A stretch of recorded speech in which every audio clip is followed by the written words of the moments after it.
Me shkresa e kërkesa për përmirësim të kushteve të punës, ju drejtuan disa herë bordit udhëheqës. Pikërisht në ndyshimet se munguan mjetet mbrojtëse të punës, një punonjë si Keku humbi jetën të njëjtën. Kryetari i sindikatës së re të Keku, Xhelal Jashari, tha se për shkak të kushteve po rrezikohen jetët e punonjësve. Kushtet janë jashtëzakonisht rënda, kena mungesë disa pajisje mbrojtëse, si nga pajisje elektrike, makinerike dhe nga ana e xhetarisë. Që natyra e punës në Kek është jashtëzakonisht e vështirë, jashtëzakonisht është e rëndë.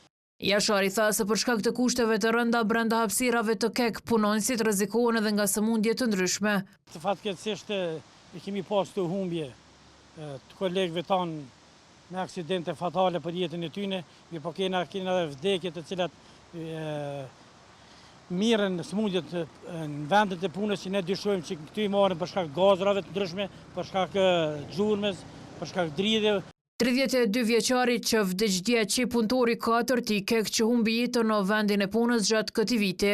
Arjan Tahiri nga Partia Demokratike e Kosovës në një konferencë për media e ka kritikuar qeverinë për qasjen karshi kësaj tragjedie.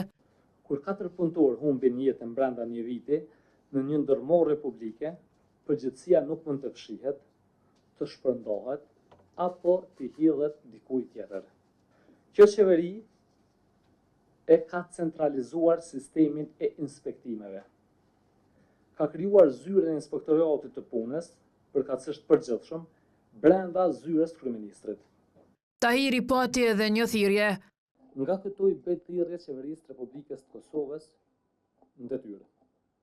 Ministrisë përkohëse, Inspektoratit të punës dhe vetë Korporatës Energjetike të Kosovës të përkujdeset dhe të mbështesin financiarisht familjet e viktimave, të zhvillojnë menjëherë inspektime të plota dhe të pavora. Për vdekjen e 32 vjeçarit, prokuroria themelore ka ndaluar një person si të dyshuar pas sharuar detaje të tjera.